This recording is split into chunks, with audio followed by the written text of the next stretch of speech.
Sejam bem-vindos mais uma vez. Pega aqui, senão eu vou derrubar. Amém. Boa noite, irmãos. Que felicidade, que privilégio estar aqui com vocês. Antes de eu iniciar a palavra, deixa eu só dar alguns recados rapidinho que a pastora Sandra pediu para dar. Nós temos inscrições abertas para os cursos de gerações, homens, mulheres, casais, noivos. Então, se você quiser mais informações, você pode procurar a pastora Sandra, que está com a mão levantada ali atrás, ou o pastor Cláudio, a pastora Cláudia, e também quem vai participar do ECC, Encontro de Casais com Cristo, você também pode procurar a pastora Sandra. Você que fez a inscrição e ainda não pagou, você pode falar com ela no final do culto. Pode procurar a Fátima e o Silvio, que estão em algum lugar. Está aqui, a Fátima. E o Silvio também está por aí. Você pode procurá-los em nome de Jesus. Antes de eu começar, vamos fazer uma oração pelo pai do pastor Marcelo. Pai do pastor Marcelo, que essa madrugada ele teve um pico de hipertensão. E aí o pastor Marcelo não veio, está acompanhando o pai dele. Vamos orar por eles em nome de Jesus, sentado mesmo. Santo Deus, em nome de Jesus, nós oramos, intercedemos pela vida do pai do pastor Marcelo. Senhor Deus, ele que nessa madrugada enfrentou um problema de saúde, Senhor Deus, mas nós sabemos que o Senhor é o Deus que cura. Nós sabemos que o Senhor levou sobre si na cruz todas as nossas dores e enfermidades. O castigo que nos traz a paz estava sobre ele, e pelas tuas pisaduras nós fomos sarados. Então nós, desde já, Deus, onde quer que ele esteja, nós declaramos cura, estabilização da corrente sanguínea dele. Nós declaramos saúde no corpo dele, do alto da cabeça até a planta dos pés. Meu Deus, que o teu Espírito Santo vá lá onde ele está agora, nesse momento, meu Deus, trazendo estabilidade para todas as funções do corpo dele, em nome do Senhor Jesus. É o que eu te peço, eu te agradeço, em nome de Cristo. E a igreja diz amém, graças a Deus. Quem não me conhece, eu sou o pastor Hugo. É um prazer enorme estar aqui, um privilégio gigantesco. Essa palavra eu dei uma série de mensagens. Essa palavra que eu vou trazer para vocês, eu dei uma série de mensagens lá em Fortaleza. Eu acho que umas 4 semanas, uns 4 domingos. Então vai ser um desafio para mim resumir 4 domingos, resumir uma série de mensagens em poucos minutos. Talvez, no máximo, 1 hora, mas eu vou tentar ser breve. O que eu peço a você é que você não deixa nada tirar sua atenção. Vamos combinar isso? Vamos? Não deixa nada tirar sua atenção. O que eu vou falar aqui, vai ser uma virada de chave na sua cabeça. O que eu vou falar aqui vai mudar, provavelmente, se você entender, se você prestar atenção e entender, vai mudar a sua percepção de quem você é, de onde você está e qual o seu propósito aqui na terra.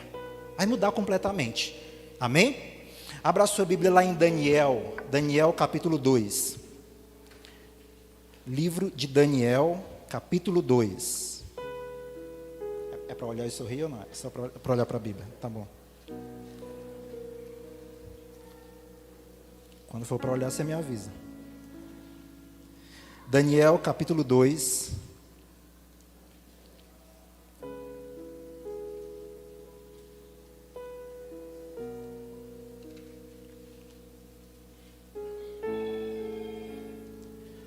Daniel, capítulo 2. Acharam? Eu vou durante esses próximos minutos, eu vou correr vários versículos da Bíblia. Então, se você não tem muita prática de achar os livros da Bíblia, eu vou te recomendar, eu vou te sugerir não ficar procurando. Porque enquanto você procura, eu vou ler, e aí você vai perder o caminho da palavra. Mas tudo que eu vou falar aqui vai ser um quebra-cabeça, uma coisa encaixando na outra, e no final você vai entender tudo, amém? Daniel capítulo 2, a gente vai ler daqui a pouco, mas pessoal, presta atenção. Muitas vezes nós sussurramos o que Deus grita, e nós gritamos o que Deus sussurra. O que eu quero dizer com isso? Muitas vezes a gente dá pouca importância ao que Deus dá muita importância, e a gente dá muita importância ao que Deus talvez não dá tanta importância na Bíblia Sagrada. Desde o Éden, desde o Jardim do Éden, o grande plano de Deus, o principal plano de Deus, o principal objetivo de Deus, é Ele governar, é Ele reinar um reino perfeito, um reino justo, um reino de paz, um reino sem injustiça, um reino sem erro, um reino sem pecado. Desde o Éden foi assim. O Éden deu errado. Aí vieram outras pessoas, aí veio Noé, o mundo estava uma bagunça, veio Noé, Deus, ele pregou a palavra lá, ninguém quis subir na arca, Noé subiu na arca com a família dele, todo mundo morreu, reiniciou o mundo de novo. Deu certo? Não. O reino de Deus, o objetivo de Deus governar sobre o mundo também não deu certo, porque depois de Noé, eles saíram da arca, povoaram novamente o mundo e as coisas continuaram dando errado. Depois Deus tentou reinar por meio de Abraão, Isaac, Jacó, os patriarcas, também não deu certo. A gente vê um Jacó suplantador, o próprio nome dele significava isso. O cara enganava desde o nascimento dele, enganava o irmão dele, enganava outras pessoas. Depois vieram os juízes governaram sobre Israel, julgaram, reinaram sobre Israel, digamos assim, também não deu certo. Depois vieram a fase dos reis, veio o rei Saul, não deu certo. Depois veio o rei Davi. O rei Davi foi talvez o modelo de reinado talvez mais próximo da perfeição que Deus encontrou aqui na terra. Mas ainda assim não era perfeito. A gente vê um rei Davi, que ao mesmo tempo que era um homem segundo o coração de Deus, por outro lado, ele mandou matar o marido de uma moça que ele estava afim. Então, a gente vê um reinado que, apesar de ser tão modelo, de ser tão bom, de ser tão bem visto, até hoje pela nação de Israel, foi um reinado que também não deu certo. Aí vem Salomão, que começou muito bem, não pediu riquezas, pediu sabedoria, mas depois ele começou a adorar outros deuses, começou a exaltar outros deuses, se envolver com mulheres de outros deuses, pecou e pecou feio. Depois de Salomão, os outros reinados foram acontecendo, e cada um pior do que o outro.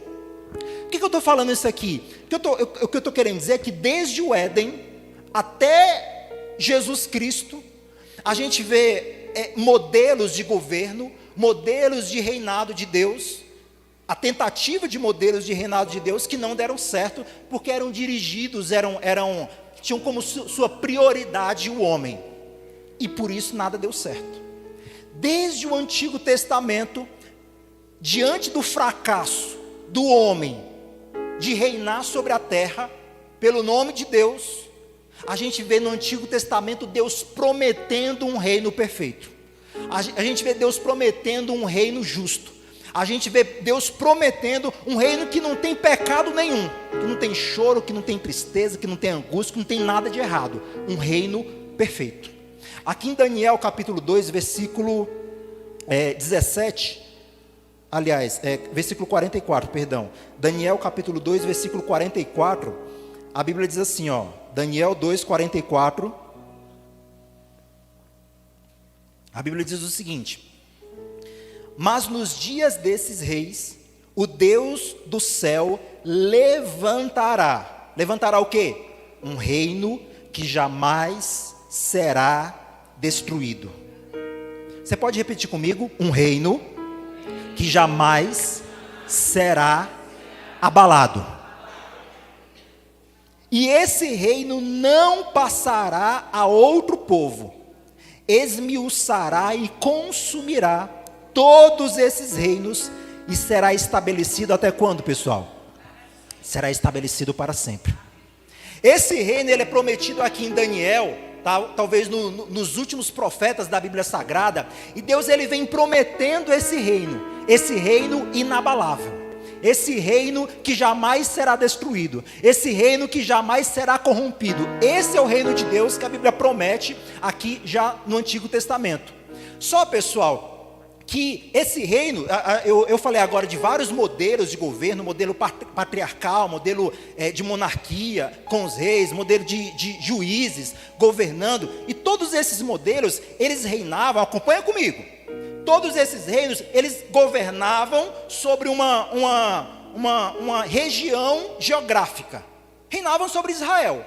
E quando um rei, ou um governador, um presidente, ele reina sobre uma região geográfica, física, ali tem pessoas que podem aceitar aquele governo ou não, é ou não é? Aqui tem gente que votou no presidente atual e tem gente que não votou. Então, quando alguém governa, alguém preside sobre um governo local, geográfico, ali dentro pode ter pessoas que é totalmente contra aquele governo. Ou pode ter pessoas que é totalmente a favor. Então isso atrapalha o modelo do governo. Isso atrapalha, porque se você governa sobre um lugar, uma posição geográfica, e naquele lugar tem gente contra você, aquilo vai atrapalhar o teu governo. Isso não é legal. Por isso que essa é uma das causas que o reinado de Davi, de Salomão, enfim, dos patriarcas, dos juízes não deu certo. Tinha gente que adorava a Deus e tinha gente que não adorava. Tinha gente que glorificava a Deus, que amava a Deus, e tinha gente que não queria saber de Deus, que adorava outros deuses. Então, aí Deus vai e faz um plano. Eu não vou governar mais sobre posição geográfica nenhuma. O meu governo, o meu reinado, não vai ser mais sobre a posição geográfica de Israel hoje, Jerusalém. Não vai ser mais isso. O meu governo vai ser espiritual. O meu governo vai ser espiritual. O que é que isso traz para a gente? Que quando o governo ele é espiritual, entra nesse governo espiritual quem quer. Quem não quer não entra. Então, quando esse governo, esse reino reina espiritualmente, só entra debaixo desse governo quem está disposto a se submeter a esse reino. Teoricamente, ninguém vai ser contra esse governo. E quando não existe posição contrária a esse governo, todo mundo trabalha junto para esse reino, para esse governo e esse governo tende a dar muito mais certo. Aqui em Mateus capítulo 6, versículo 9, Mateus capítulo 6, versículo 9, eu vou abrir, mas a gente não vai precisar nem ler lendo, porque todo mundo sabe o que diz aqui. Mateus capítulo 6, versículo 9. Diz assim: portanto, vós orareis assim. Todo mundo já fez essa oração, né? Como é que a gente ora? Pai nosso que estás... Vamos junto? Pai nosso que estás nos céus, santificado seja o teu nome. Venha a nós o quê? Vamos repetir essa parte. Venha a nós o teu, seja feita a tua vontade, assim na terra como nos céus. O pão nosso de cada dia nos dai hoje. Perdoai as nossas ofensas, assim como nós perdoamos a quem nos tem ofendido.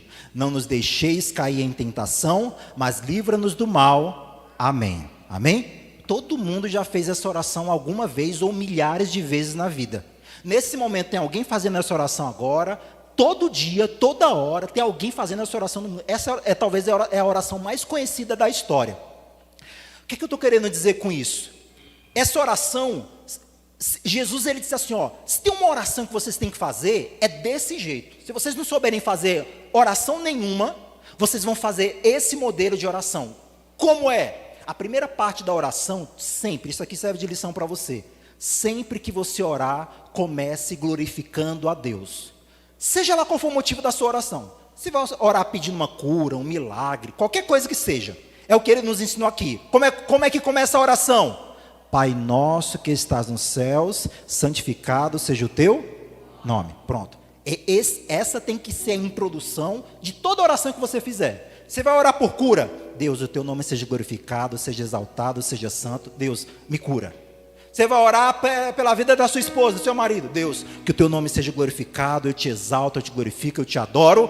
Deus, abençoa meu marido e a minha esposa. Sempre começa com a introdução, e a introdução é adorando a Deus.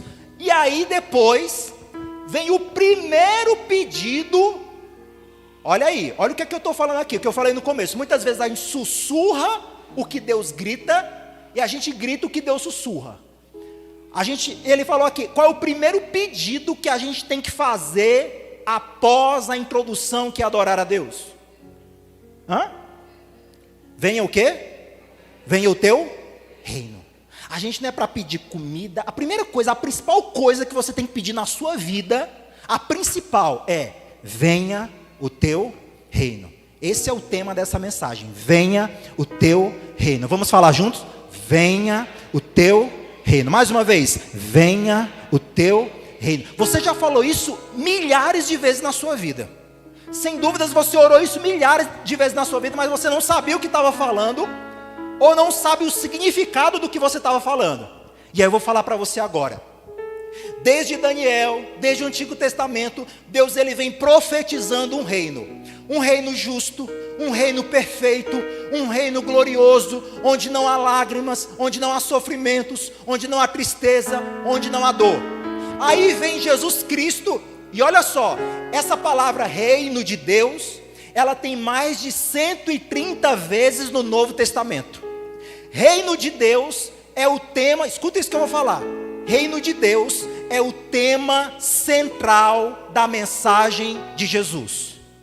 Reino de Deus é o tema central da mensagem de Jesus. Se você um dia perguntar, ou alguém um dia te perguntar, qual é a principal mensagem de Jesus no Novo Testamento? Não é cura, cura faz parte. Não é salvação, salvação faz parte. Não é libertação, libertação faz parte. Tudo isso faz parte de uma coisa chamada Reino de Deus. E eu vou te provar isso. Aqui na primeira oração, o primeiro pedido, ele diz: venha o teu reino. E aí, vamos lá para o capítulo 3. Capítulo 3 de Mateus.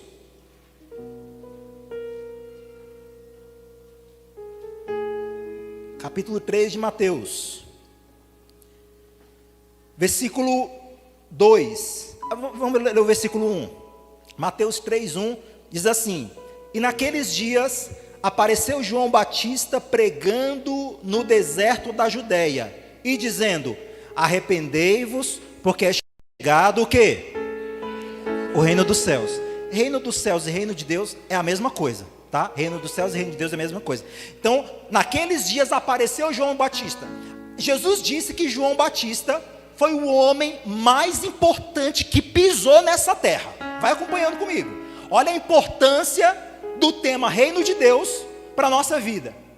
Jesus falou que João Batista era o homem mais importante que pisou nessa terra. O homem mais importante que pisou nessa terra, qual era o tema da mensagem dele? Reino de Deus. Arrependei-vos, porque é chegado o quê? Dinheiro? Dinheiro? Carro novo? Casa nova? É chegado o quê? O reino de Deus. Aí você pula lá para o capítulo 4, versículo 17. Capítulo 4, versículo 17. Do mesmo Mateus. Versículo 17 fala sobre o começo da pregação de Jesus. Diz assim: desde então começou Jesus a pregar. Desde então começou Jesus a pregar e dizer: arrependei-vos, porque é chegado o quê? Desde o começo da pregação de Jesus, ele prega o quê? O reino de Deus. João Batista pregou o quê? O reino de Deus. Jesus, desde o começo do ministério dele, foi pregar o quê? O reino de Deus. Jesus andou por toda a Galileia. A Galileia. Ele pregava por todo Israel, pregava para lá, pregava para cá, pregava para lá. Meu Deus, que embolação de língua. Versículo 23, diz assim, capítulo 4, 23, diz assim: e percorria Jesus toda a Galileia, ensinando nas sinagogas e pregando o evangelho de quê? Do reino. E curando todas as enfermidades e moléstias entre o povo. João Batista pregou o reino. Jesus desde o começo pregou o reino. Daniel profetizou o reino. Jesus andava por toda a Galileia pregando o reino. E eu não vou ler aqui para não me estender, mas o reino foi o tema da pregação de Pedro no dia de Pentecostes. Eles foram batizados no Espírito Santo. Pedro se viu pregando para mais de 3.000 pessoas. E o tema da pregação, da primeira pregação de Pedro, foi o reino de Deus. Filipe foi para Samaria em Atos capítulo 8, pregou o que, pessoal? Se vocês não participarem, eu vou ficar sem graça. Filipe foi para Samaria pregar o que? O reino de Deus. Paulo em Éfeso pregou o que? O reino de Deus. Paulo estava preso em Roma. Preso. O que foi que ele pregou preso? O reino de Deus. Esse é o tema central de Jesus, esse é o tema central do Novo Testamento. Pastor, o que é o reino de Deus? Eu vou tentar resumir aqui para você. Reino de Deus é o governo de Deus perfeito sobre um conjunto de pessoas. Imagina só, a gente num reino, Deus idealizou esse reino, esse governo perfeito desde o Éden. O plano dele era que no Éden as pessoas fossem puras, perfeitas, santas, sem pecado, e lá ele pudesse governar sobre essas pessoas. Não deu certo. Tentou de várias outras formas e nenhuma deu certo. Mas Deus não desistiu desse plano. Deus não desistiu desse plano de ter um governo, de ter um reino aqui nessa terra. E talvez para a gente seja difícil, nós brasileiros, seja difícil a gente entender esse modelo de reino, essa monarquia, porque a gente vive num modelo de governo presidencialista. A gente vive nesse modelo, onde a gente vota, é democrático, a gente vota, um é eleito, o outro perde, depois na outra eleição a gente vota de novo, o outro perde, o outro é eleito, e assim vai. Mas no modelo de governo, esse modelo de governo de Deus é totalmente diferente de todos os outros. E a gente só consegue entender, preste atenção, a gente só consegue entender que você só vai conseguir entender que você não é de uma igreja, e eu vou te explicar o que é isso. Você não é de uma placa de igreja, você não é objeto, você não está preso a uma igreja quando a gente recebe o Espírito Santo. Eu sou pastor da Igreja Batista da Lagoinha, todos nós somos membros. Se você não é membro ainda, você pode ser membro.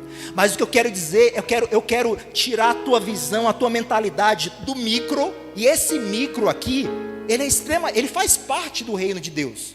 Mas eu quero te levar para uma mentalidade macro, do reino completo de Deus. Dentro desse reino, esse reino ele é bidimensional. Pastor, o que é isso? Esse reino, ele está aqui na terra, ainda não é perfeito, mas ele vai ser concluído lá no céu, onde ele vai alcançar a perfeição.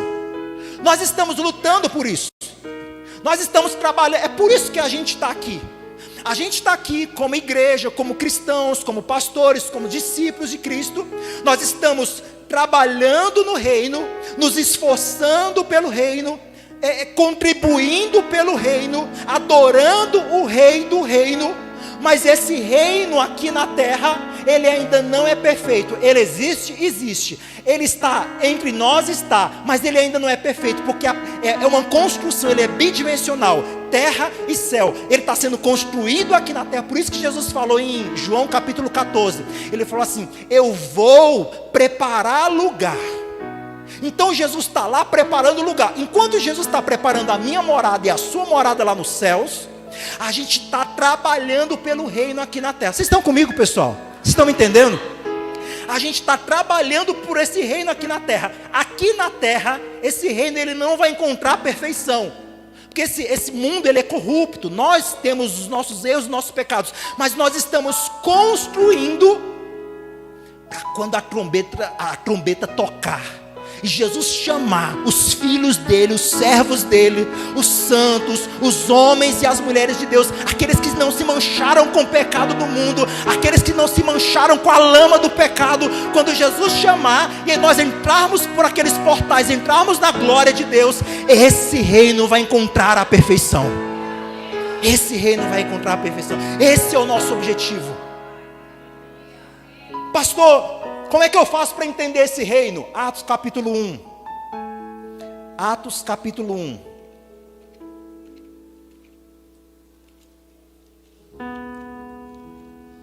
Atos capítulo 1.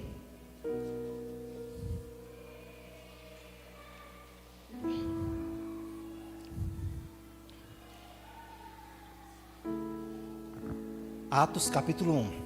Quem achou, diga amém. Atos capítulo 1.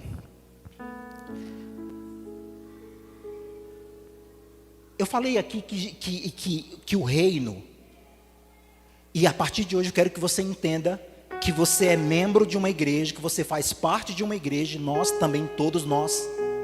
Mas acima de tudo isso, um dia todas as placas de igreja, e tem que ter isso, tem que ter placa, a gente tem CNPJ, a gente é um organismo, mas nós também somos uma organização.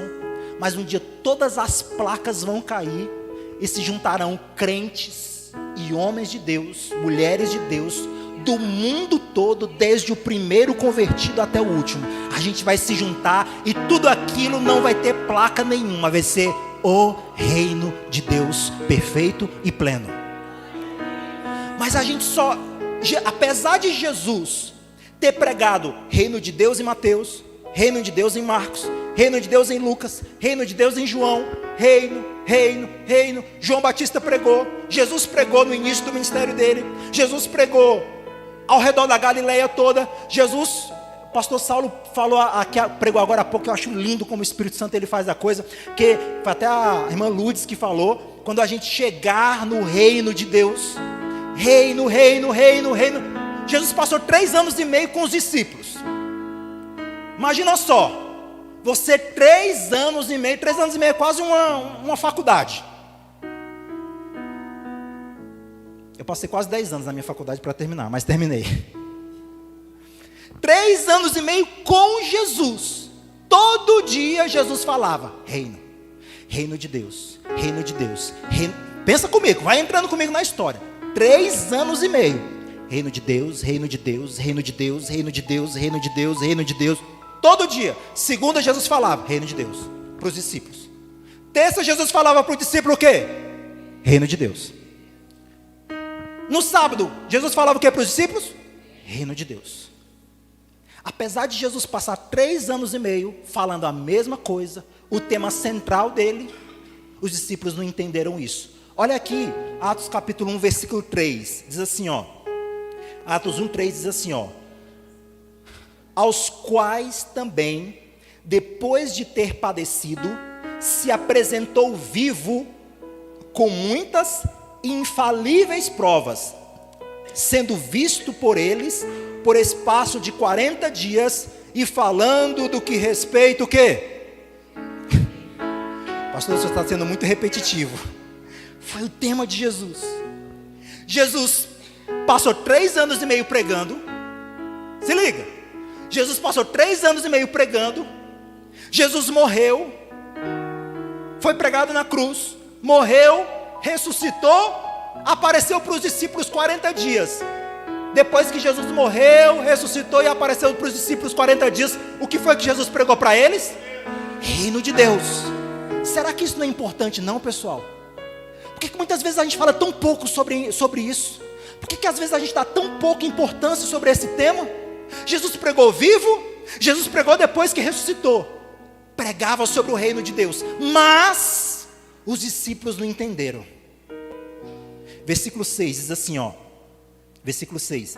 Aqueles, pois, que se haviam reunido, perguntaram-lhe dizendo, Senhor, restaurarás tu neste tempo o reino a Israel? Olha a pergunta dos discípulos. 3 anos e meio convivendo com Jesus, reino de Deus. Jesus morreu, ressuscitou, pregou o quê? O reino de Deus.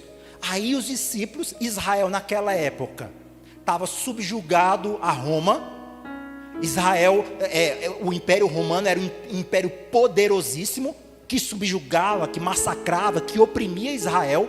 E o sonho de todo judeu era ter o reino de volta, era ter um Davi de novo lá, governando sobre a sua nação. Esse é o sonho de todo judeu, de todo israelita. Jesus falou 3 anos e meio sobre o reino de Deus. Jesus morreu e ressuscitou, pregou sobre o reino de Deus. Olha a pergunta tola que os discípulos fazem para Jesus. Jesus, é nesse tempo que o Senhor vai restaurar o reino a Israel? Jesus pregando sobre algo maior, algo eterno, algo gigante, algo inabalável, um reino inabalável. E eles perguntando sobre o reino pessoal deles. E muitas vezes a gente está desse jeito. Jesus quer que você priorize o reino de Deus. O que é que diz Mateus 6,33? Buscai em primeiro lugar o reino de Deus e a sua justiça, e todas as demais coisas vos serão acrescentadas. E muitas vezes a gente está priorizando o nosso reino, o meu reino. Você está priorizando o seu reino, a sua casa, o seu carro, a sua família, a sua saúde, a sua vida pessoal. E não tem problema nenhum orar por isso. É preciso orar por isso, eu oro por isso. A questão aqui é prioridade. Jesus pregou reino, reino de Deus, reino dos céus, reino de Deus, reino de Deus. E aí vem o discípulo e pergunta: Senhor, é nesse tempo que o Senhor vai restaurar o nosso reino? É nesse tempo que o Senhor vai restaurar, colocar um novo Davi lá no trono, e a gente vai se livrar de Roma, e a gente vai ter o nosso próprio reino? Isso irritou Jesus. No versículo seguinte, olha o que é que Jesus fala.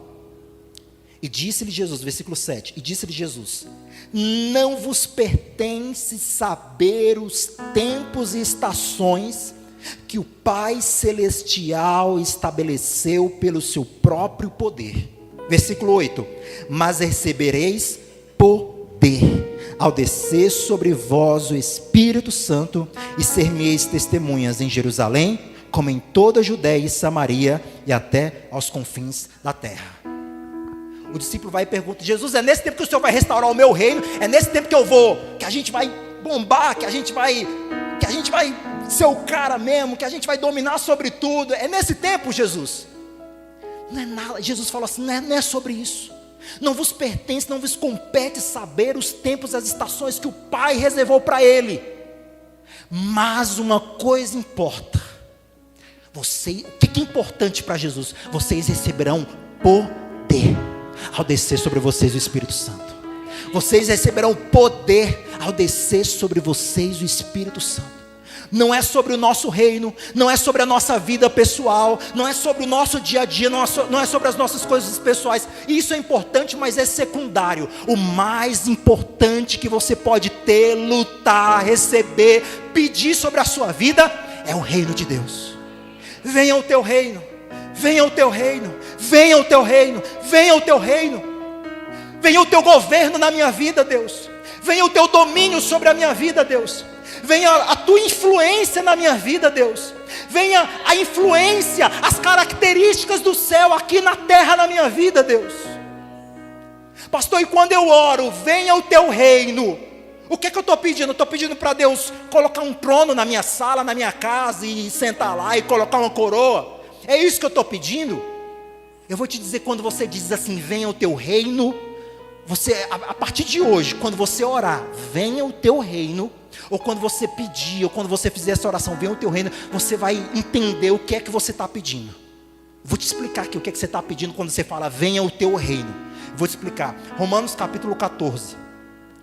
Romanos capítulo 14.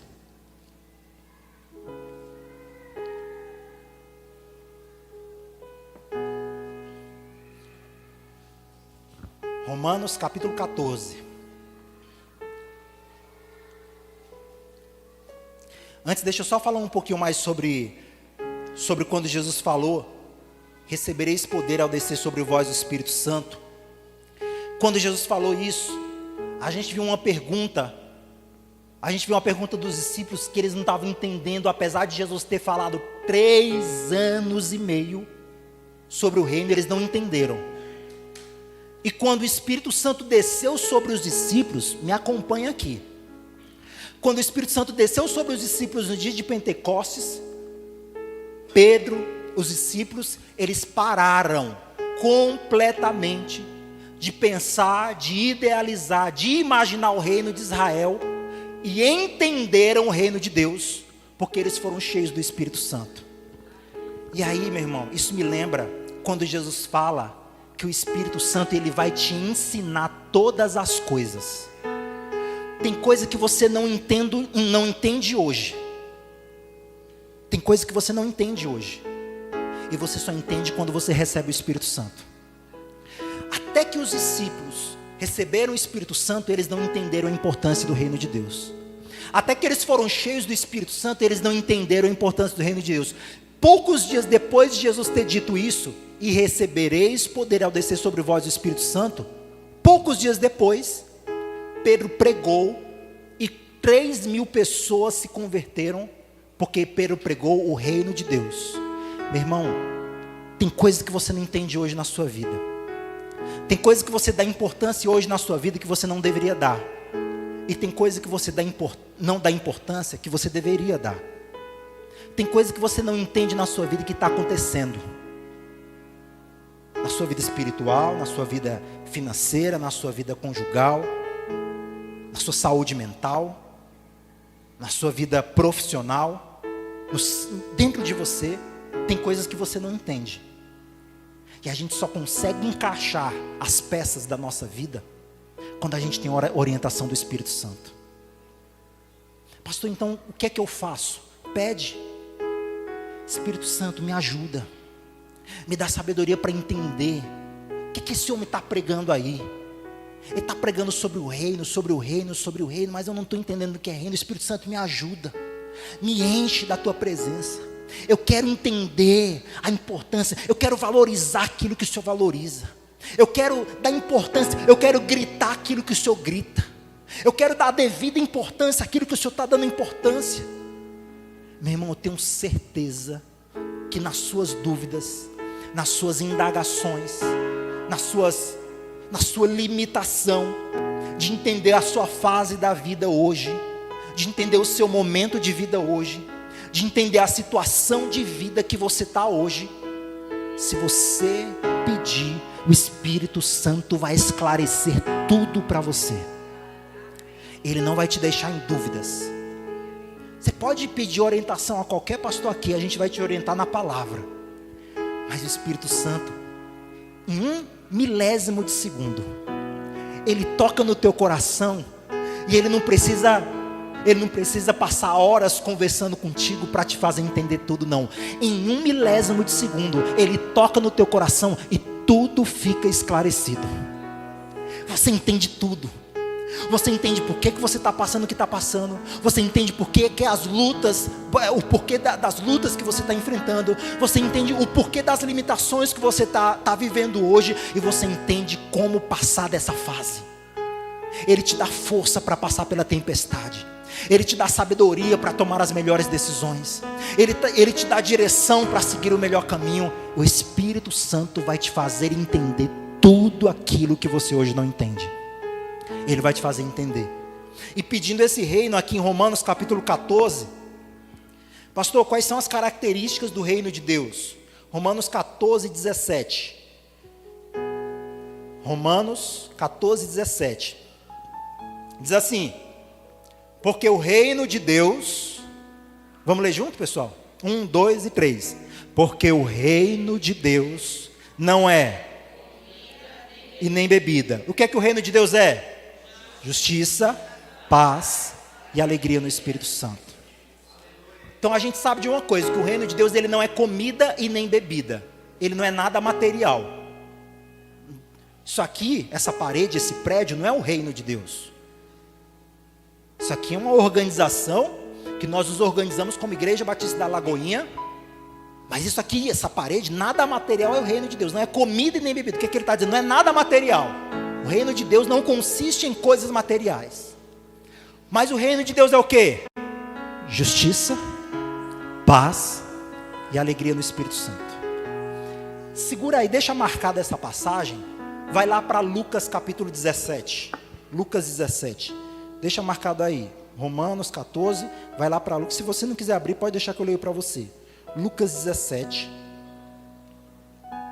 Lucas 17.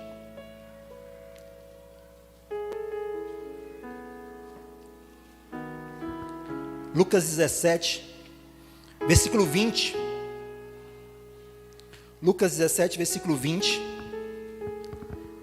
Ele diz assim: interrogado pelos fariseus sobre quando havia de vir o reino de Deus, respondeu-lhes Jesus: o reino de Deus não vem com visível aparência. Versículo 21. Nem dirão: ei-lo ali, ou ali está, porque o reino de Deus está dentro de vós. O reino de Deus está dentro de vós. Quando é que vem o reino de Deus? O reino de Deus está ali. aqui que está o reino de Deus. Não, está aqui o reino de Deus, na Municipal 149. Não, o reino de Deus está naquela igreja lá. O reino de Deus está naquele prédio lá. O reino de Deus está naquele lugar lá. Não acreditem quando disserem que o reino de Deus está aqui, está ali, está ali, está ali. Não, o reino de Deus está dentro de nós. Sabe por quê, meu irmão? Porque um dia Davi morreu. Um dia Davi, o reino quase perfeito, morreu, acabou. O reino de Salomão acabou. O reinado de Saul acabou. Noé, um homem lindo, morreu. Os juízes maravilhosos, todos morreram. Todos morreram, todo rei morreu. Todos morreram, todos acabaram. Mas tem um reino que é eterno, que é perfeito e que é inabalável. É o reino de Deus. Ele está dizendo assim, um dia esse prédio ele vai ser demolido, ele vai cair. Daqui a 100, 200 anos, eu não sei. Um dia ele vai cair. E o reino de Deus ele não é abalado. Porque o que é físico, o pastor Saulo pregou, a traça e a ferrugem corrói. Mas o que está dentro da gente, meu irmão, ninguém pode roubar. O que está dentro da gente ninguém pode roubar. Pode roubar a minha Bíblia, mas a Bíblia que está no meu coração ninguém pode roubar. Pode falar mal de você, pode te xingar, pode falar o que for de você, mas o Deus que você acredita que está dentro do seu coração, ninguém pode roubar. Pode roubar seu carro, sua casa, seu celular, seus bens, sua conta bancária, pode tirar tudo de você, mas o que está dentro de nós é inabalável, ninguém pode roubar. É por isso que Deus substituiu um reino físico, um reino geográfico, para um reino espiritual que mora dentro de nós e que ninguém pode roubar. Ninguém pode roubar. Se roubarem o meu celular, o reino continua inabalável dentro de mim. Se roubarem minha casa, se roubarem meu carro, o reino continua inabalável dentro de mim. E é esse reino que Deus quer colocar na sua vida. É por isso que Deus não quer que você coloque, repetindo, continuando parafraseando o pastor Saulo, é por isso que Deus não quer que você coloque como reino os bens materiais, comida, bebida, carro, dinheiro, conta bancária, porque tudo isso a traça e a ferrugem corrói, mas o que está dentro de nós, jamais ninguém vai roubar. Jamais ninguém vai roubar. Por isso que ele falou, se disserem que está lá, está mentindo. Se disserem que está do outro lado, está mentindo. O reino de Deus não está na mão de vocês. O reino de Deus não está no trono de Israel. O reino de Deus não está em nenhum lugar geográfico e nenhum endereço. O reino de Deus está dentro de vós. Está dentro de vós. E aí voltando para Romanos capítulo 14. Romanos 14. Ele diz assim, porque o reino de Deus, ele não é comida e nem bebida. Eu preciso que você decore isso aqui comigo. O reino de Deus é paz, diga comigo, paz, justiça e alegria no Espírito Santo. Deixa marcado Romanos 14, vai lá para 1 Coríntios 4. É um pouquinho, uns 2 páginas na frente. 1 Coríntios 4. 1 Coríntios 4.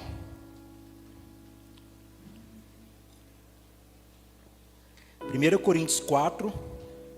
4? 4. 1 Coríntios 4, versículo 20. 1 Coríntios 4, 20.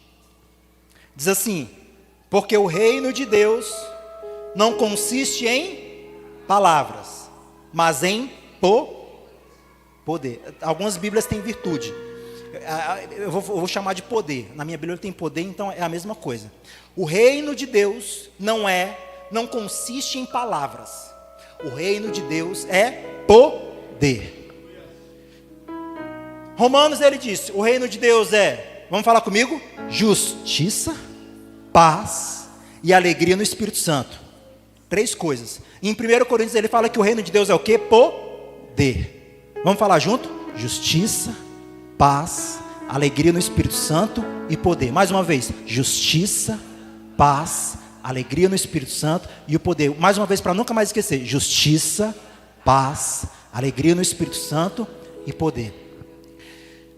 Justiça. Eu vou tentar ser breve, apesar da importância disso aqui. Presta atenção. Todas as vezes, ou quase todas as vezes que Deus fala sobre o reino dele, presta atenção, meu irmão, em nome de Jesus. todas as vezes, ou quase todas as vezes que Deus fala sobre o reino dele, ele associa o reino dele à justiça. O reino justo, o reino justo, justiça, reino, justiça, reino, justiça, reino, justiça. Buscar em primeiro lugar o reino de Deus e a sua justiça. O reino do Senhor será justo, justo, justo. Pastor, e o que é a justiça? Eu vou tentar resumir aqui para você algo que daria uma mensagem de 2 horas. Vou tentar resumir aqui em poucos minutos isso aqui. Justiça. Quando ele fala sobre justiça, ele não fala sobre a nossa justificação do pecado só. Mas ele está falando, Deus odeia a injustiça. Eu vou repetir para isso ficar bem gravado na tua cabeça. No reino, no governo de Deus, tem aquele castelo, e dentro daquele reino, daqueles muros, onde nós somos governados pelo Rei Jesus, dentro daquele espaço onde Deus governa, não existe injustiça. Deus odeia a injustiça. Pagar aquilo que não merece, ou pagar menos do que merece. Justiça, ela fala sobre direitos e deveres. Direitos, a gente ouve isso. Eu estou há 26 anos no Evangelho, e eu escuto os meus direitos na Bíblia Sagrada há 26 anos. É fácil falar sobre os nossos direitos como filhos de Deus. Isso não precisa nem explanar muito. Cura, salvação, libertação. Deus nos abençoou com muitas coisas. Mas deixa eu falar um pouquinho aqui sobre os nossos deveres para executar a justiça, meu irmão. Se você ouvir isso aqui, prestar atenção nisso aqui que eu vou falar, isso aqui vai mudar a tua vida. Justiça como dever é a gente não ser isentão. Isentão. Servir é um dever nosso no reino. O reino de Deus, rei e os súditos, nós, os filhos do rei, a gente não pode ser isentão.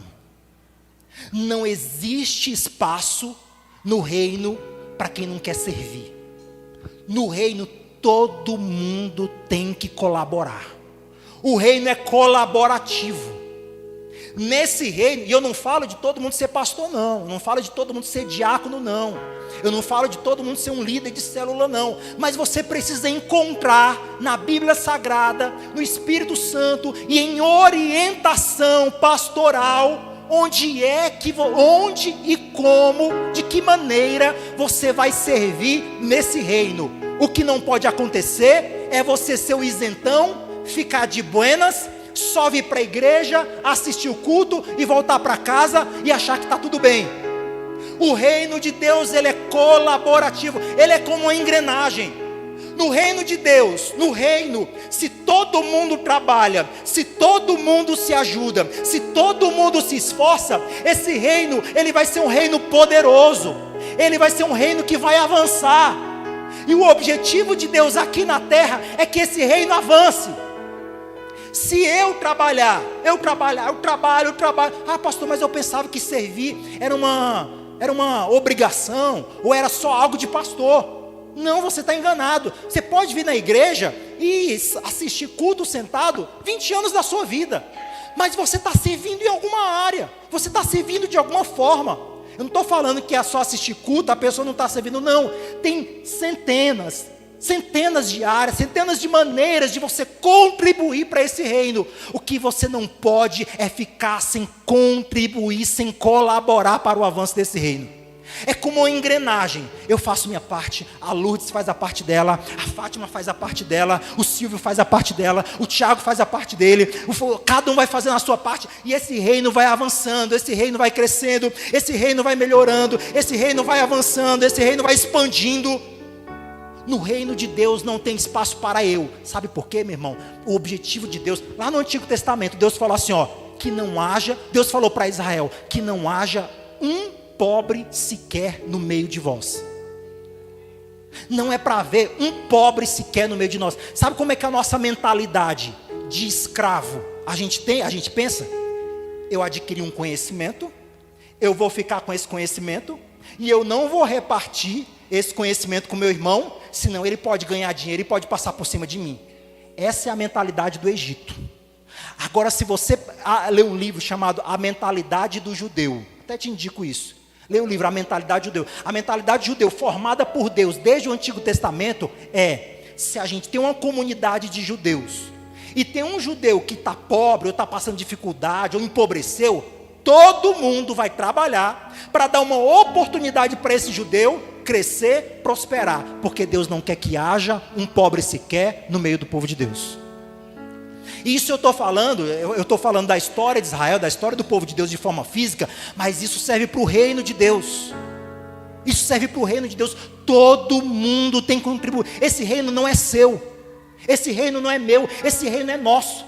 Então, quando eu ajudo o pastor Júnior, quando eu vejo que ele está um dia triste, que ele está chateado, que ele está mal, que ele está passando por uma luta, e quando eu vou, oro por ele, pego ele pela mão, e levanto ele e ajudo ele, eu estou pensando no reino. O meu pensamento não é eu venho para a igreja, eu me livro dos meus pecados, eu vou ser salvo, e eu só espero Jesus voltar para eu ir para o céu, e o resto que se exploda. Não é assim que funciona. A nossa mentalidade é evoluir o reino, é crescer o reino, é progredir o reino, é um ajudando o outro, é um contribuindo com o outro, é um tentando evoluir o outro, é um ajudando o outro, é um dando emprego para o outro, é um progredindo com o outro, é todo mundo pensando no crescimento do reino. Isso é justiça. Isso é justiça. Ele fala que o reino de Deus é justiça. Qual a segunda coisa que ele fala em Romanos? Paz. Justiça, paz, alegria no Espírito Santo e poder. Justiça, a gente não tem espaço para isentão. Todo mundo tem que servir. Como, pastor, que eu vou servir?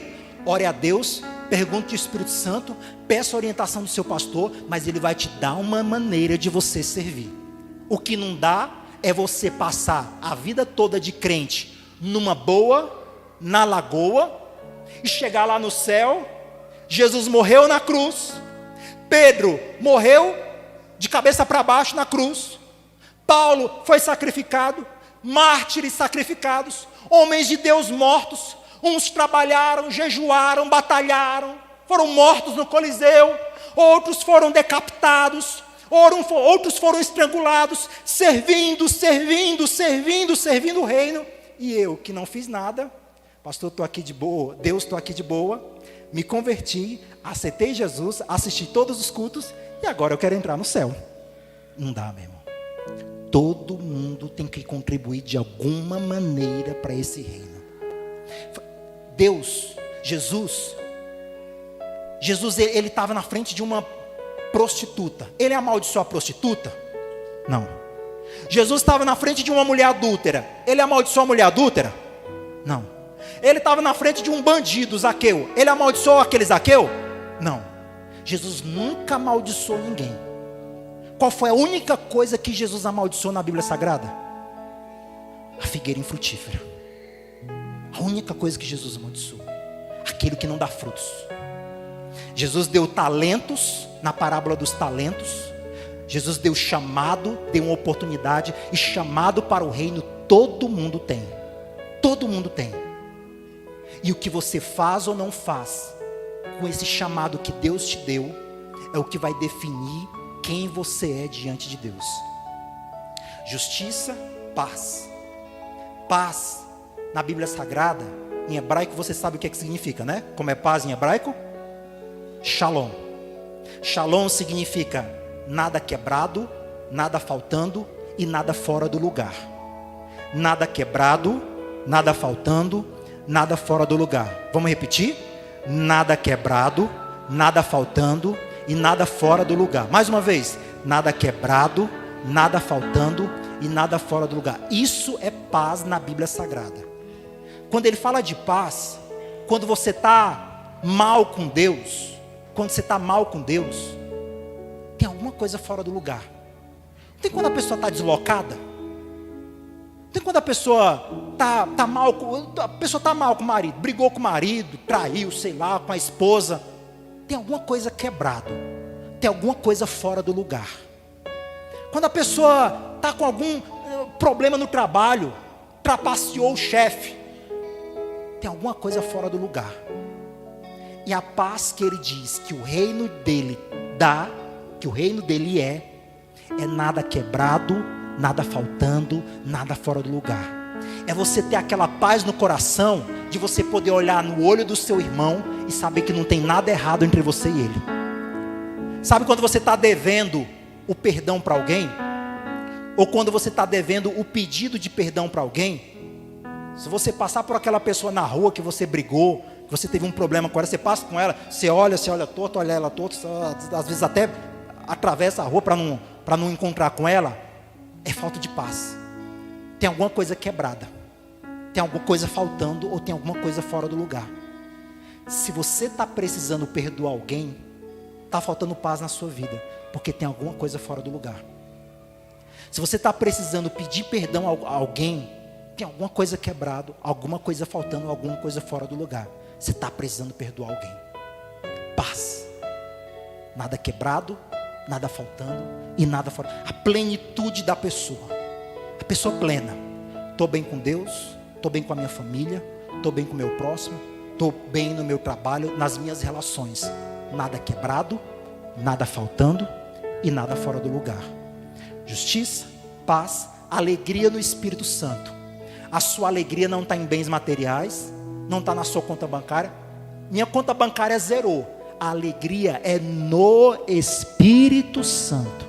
Se o Espírito Santo está dentro de você, pode acabar tudo, mas a sua alegria não acaba, porque a sua alegria não está no valor, a sua alegria está no Espírito Santo. Pode tirar o que for, bem material de você, mas você não perde a alegria, porque a sua alegria não estava naquele bem material, a sua alegria estava no Espírito Santo. Se você está triste porque você perdeu alguma coisa, ou se você está triste porque você perdeu alguém, eu te sugiro buscar o Espírito Santo, ser cheio do Espírito Santo e colocar no Espírito Santo a sua alegria.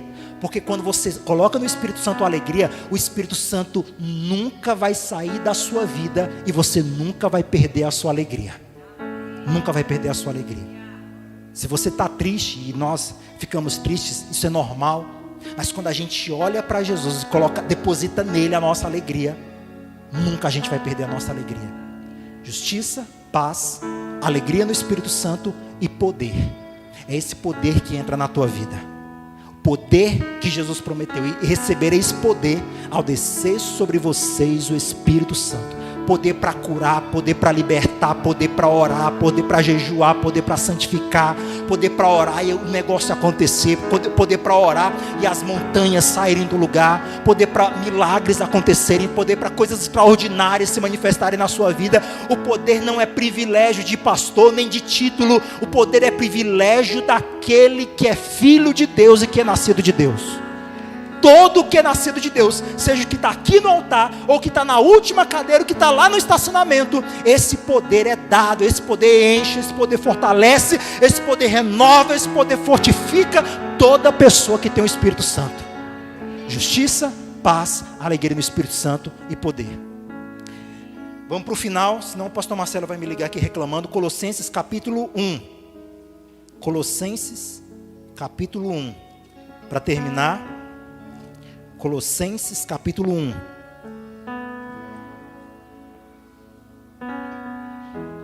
Colossenses capítulo 1.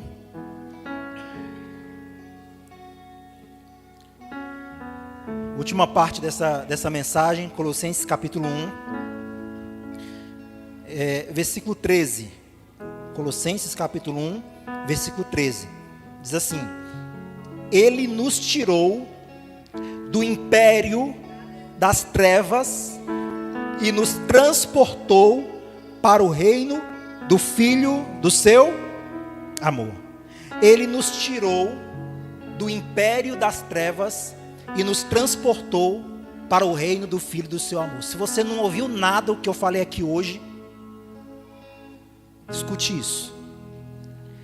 Império das trevas e reino de Deus. Império e reino. O que é o império?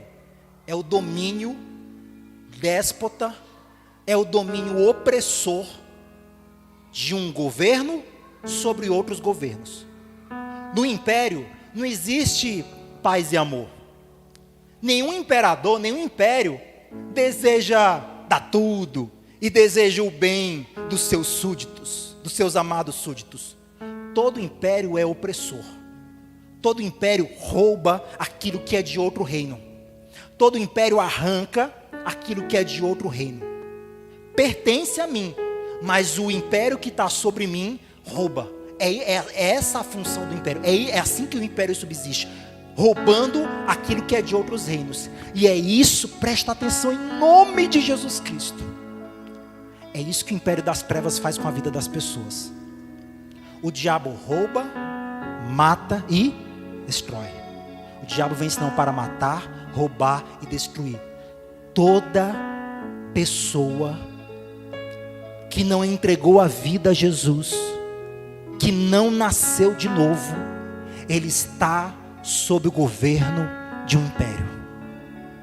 Ele tem a vida, a pessoa tem a vida dela, a pessoa tem a vida dela, mas ela está governada e dominada pelo império opressor. O diabo não quer o bem de ninguém. O império das trevas, ele só quer te roubar, só quer te matar, só quer te destruir. É isso que ele faz no mundo. Rouba a paz, rouba a felicidade, destrói a saúde, destrói relacionamentos, destrói casamentos. É isso que o império faz. Mas ele fala assim, ó, escute, ele nos tirou, nos transportou do império das trevas para o reino do Filho do seu amor. Ele nos tira de um império, oh glória, ele nos tira de um império onde nós éramos escravos, passávamos fomes, éramos mortos, destruídos por um reino opressor, e ele nos leva para um reino sacerdotal, onde nós não somos escravos, nós somos filhos do rei daquele reino. Nós agora temos o protagonismo naquele reino. Nós governamos em cooperação com Jesus. Nós cooperamos com Jesus no reino, no governo, na influência daquele reino. Agora você não é mais oprimido, agora você reina como filho do rei. Você serve no reino. Você tem prazer de fazer esse reino avançar. Você tem prazer de contribuir, de fazer esse reino progredir. Você tem prazer e você trabalha na expansão desse reino. Você não é mais oprimido, você não come mais o pão que o diabo amassou. Agora você ajuda o seu próximo, você ama aquele que te ofendeu, você ora por aquele que falou mal de você, você perdoa, você trabalha, você ora, você tem paz, você tem alegria no Espírito Santo, você tem justiça e você tem poder. Agora você não é mais qualquer um sofrendo na mão de um imperador, você é filho do rei daquele reino. Só que ele fala assim, ó, eu transportei vocês do império das trevas. Quando a pessoa está no império, pessoal, a pessoa quer sair daquele império de qualquer maneira. Eu nunca vi ninguém se afogando com classe. Você vê vídeo de alguém se afogando, eu estou me afogando. Você já viu isso? Já viu isso? Alguém aqui já se afogou? Já se afogou? Está vivo. Eu já quase me afoguei. Quando eu quase me afoguei, eu achei que dava, mas não dava. Primeira coisa que eu fiz, eu me desesperei. Você fica se batendo, bate lá, bate na água. Você se desespera, faz assim, faz qualquer coisa, grita, faz qualquer coisa. A primeira coisa que eu fiz, graças a Deus, tinha um amigo lá, eu joguei ele para baixo e impulsionei para ir para frente. Mas ele sabia nadar. Eu nunca vi ninguém se afogando com classe. Estou me afogando, me ajuda. Eu nunca vi ninguém debaixo do poder de um império. Tudo bem, eu estou aqui todo. Eu estou aqui. Mas está tudo bem, nunca vi. A pessoa que está no império, ela quer fazer de tudo para sair daquele império. A opressão, ele quer fazer de tudo. Então, como é que eu faço, pastor? Pastor, se Deus nos tirou do império das trevas e nos transportou para o reino, quem são essas pessoas? Todo aquele que diz assim, eu aceito Jesus como meu único e suficiente Salvador. Todo aquele que diz, eu quero nascer de novo, eu escolho Jesus, eu escolho Deus, eu quero Jesus na minha vida, é esse que faz assim, ó, Jesus, eu estou aqui, eu quero sair desse império, Jesus, eu estou me afogando nesse império, eu quero sair desse império, eu quero sair da opressão das trevas, eu quero sair da opressão do inimigo, Jesus, eu quero entrar nesse reino, eu quero Jesus. Essa pessoa que faz assim, Jesus vai lá, te resgata do império das trevas e te leva para um reino do Filho do seu amor para reinar. Essas pessoas em Hebreus a Bíblia chama de cidadãos dos céus. Nós somos estrangeiros aqui nessa terra e nós buscamos uma pátria eterna. Você que já aceitou Jesus como seu único e suficiente Salvador, batizou nas águas, nasceu de novo, você já saiu desse império das trevas e foi transportado. Agora eu quero você que ainda não escolheu Jesus, você que ainda não fez assim, Jesus, eu quero sair desse império, Jesus, eu quero te aceitar, Jesus, eu quero nascer de novo. Ou um dia você fez e se distanciou de Jesus, se afastou, você pode fazer isso hoje em nome de Jesus. Fica de pé, vamos orar no nome do Senhor. Fica de pé em nome de Jesus.